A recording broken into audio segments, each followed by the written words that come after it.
This is my practice guide for the TMEA, or Texas Music Educators Association, UIL, All-State 5A-6A Euphonium Etudes for the year 2016/17. The book that the etudes are chosen from this year is the Voxman Selected Studies for Baritone. This practice guide will be for etude number 2, which can be found on page 10 and is in F major.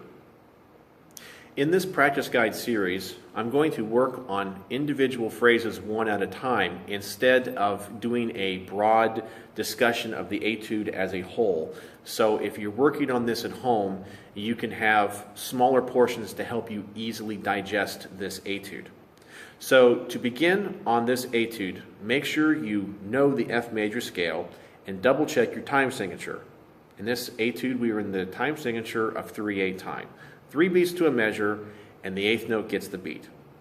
The practice guide from TMEA recommends that this etude have a window of time starting at 60 beats a minute for the 8th note. I prefer to play this etude on the slower end of this window because this etude is about beautiful tone quality and style. We have other etudes, etude 1 and etude 3, which show off our technical versatility, so we don't need to play this one too fast. So to begin, let's take a look at phrase 1. All right, so I'm going to refer to phrase 1 as measures 1 through 18. From teaching this etude over the years, I've discovered that students have had one major issue, and that is holding out the longer value notes to their full value. This etude appears to be very fast, and to a young student can be a little bit overwhelming, having to subdivide into 30-second notes, which of course function like 16th notes, and a time signature with a 4 on the bottom. That they get a little bit tunnel visioned, as I stated, and they overlook the longer value notes. The longer value notes are also the places to help you show off things like vibrato and your tone quality. So to focus on those, I think, is paramount.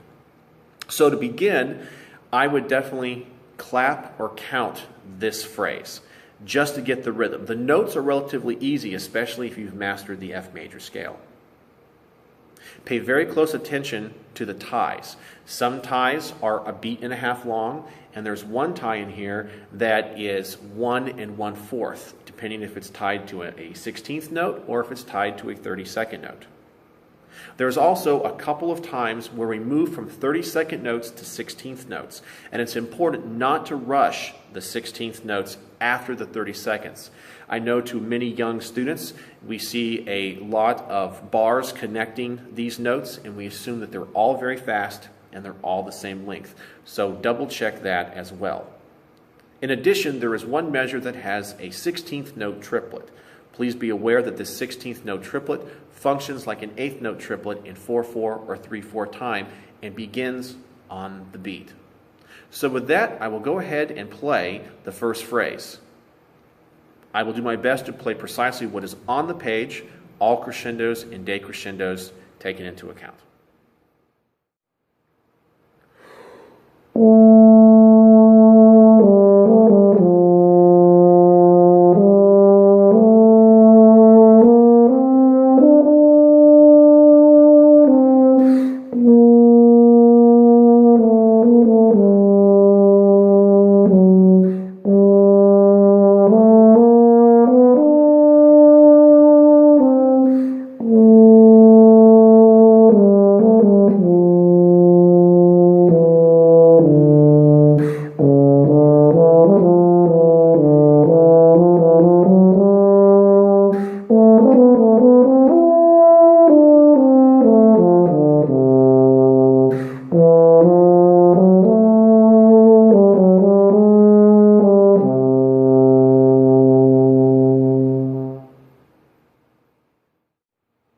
The next phrase, or chunk of this etude, if you will, that I would like to talk about will be measure 19 through measure 38. It is the measure preceding the phrase I just played all the way up until the fermata. This phrase, rhythmically, is a little bit more complex in that we have more 30-second notes than we did in the previous phrase.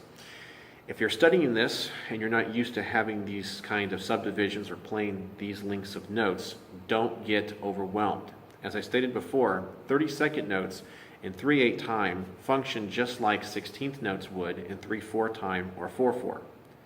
The speed of the notes I don't believe is as important as the actual grouping of the notes themselves. And what I mean by that is you can see these large sections of 30-second notes in the second line of this phrase. So don't get overwhelmed. Know the corresponding scales that go along with these measures. You see a lot of accidentals, but if you analyze these measures, you'll discover that harmonically we just move into the key of A flat, and so the first 30-second note run essentially uses the notes of the A flat major scale, which then with the introduction of the E natural move us into F minor, which is the relative minor of A flat. Then we move back into A flat, and finally we have G minor.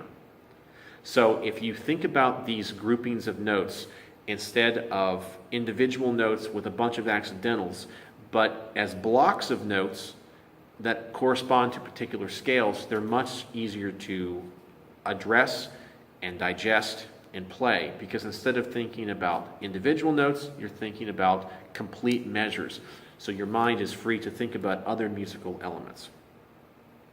Once we establish the key of G minor, we come across a measure that might rhythmically seem very complex. It only has to do because the notes that are tied and the notes that are written appear to be different lengths, but they're actually the same. In one instance, we have two 30-second notes that are tied together, and they're the same as the 16th note which follows it.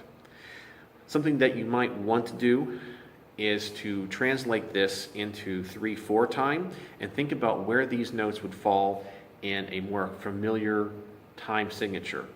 After playing it a number of times, it should be relatively easy. I think it's more visually complex than it actually is. So with that, I will now play measure 19 through 38 to the fermata.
The next group of measures I will be dealing with will be measure 40, which is the measure after the fermata, all the way to the downbeat of measure 55, which begins the recapitulation of this piece. The form of this etude is ABA. We have a statement of the theme, a developmental section which is only 15 measures long, and then a restatement of the theme with a different ending. So in this section, the technical issue that you need to develop and worry about is your ability to jump many partials accurately, cleanly, and in tune. I would highly recommend practicing lip slurs when working on this section. We have a lot of intervals that are either a perfect fifth or larger that need to be executed correctly so that both the lower note and the higher note sound as though they're played by the same instrument. Sometimes we have a very nice sound in our medium register, and when we jump up, sometimes a fifth or above, our upper range can get very thin. We want to make sure that both notes are in tune. So isolating these intervals, if you have any trouble with them, will be great, and also practicing lip slur exercises every single day. And not just basic lip slurs that you might play in band, but more adventurous ones where you have maybe a 2-octave range or have to get between partials very, very, very fast. So the other thing to watch out for is we do have one grace note, a 3-note grace note. Make sure that that happens before the beat that it alters, which is a B flat.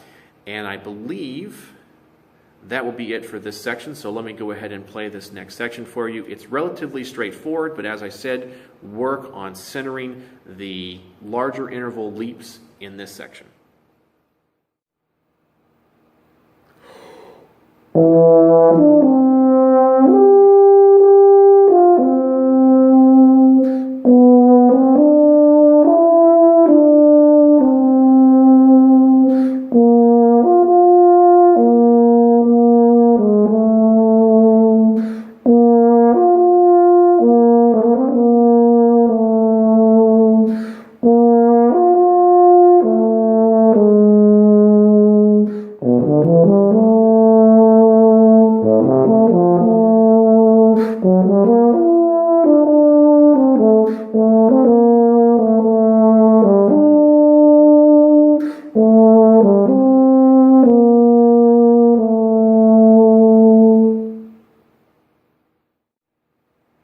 For the final section of this etude, I'm going to talk about measures 55 to the end.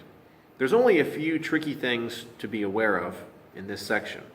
First of all, be aware of any type of pattern or melody or motive that we might have practiced earlier in the piece. To be a smart practicer, it is always good to be aware of patterns in music, so we don't have to practice something 2 or 3 times when it's essentially the same thing that we've already worked on.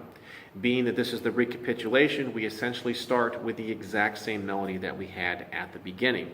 So I hope that that will help you practice more efficiently and focus on the things that you need to practice and not the things that you don't. In this section, there is one measure with a descending scale that begins on the note G and ends on the note A. Second line from the end, it is the only time in this etude that we have anything that is marked with consecutive accents. So that measure is very special, and I would bring it out. One thing I like to do for any audition is try to play exactly and precisely what is on the page. I try not to leave things open to interpretation, simply because many times when you are competing against other students, that you want to make sure that you are able to demonstrate that you are able to follow instructions and play precisely what is on the page.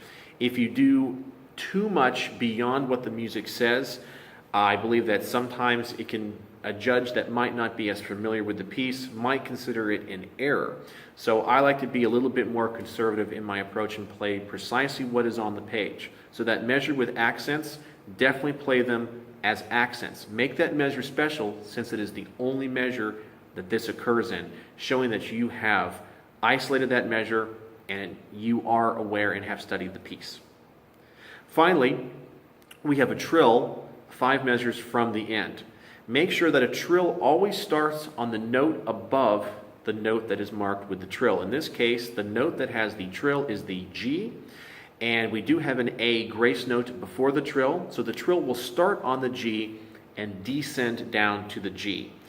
I would start the trill a little bit slower, speed up, and land on the G on beat 3, allowing the note to settle, and then resolve to the F with the 2 grace notes.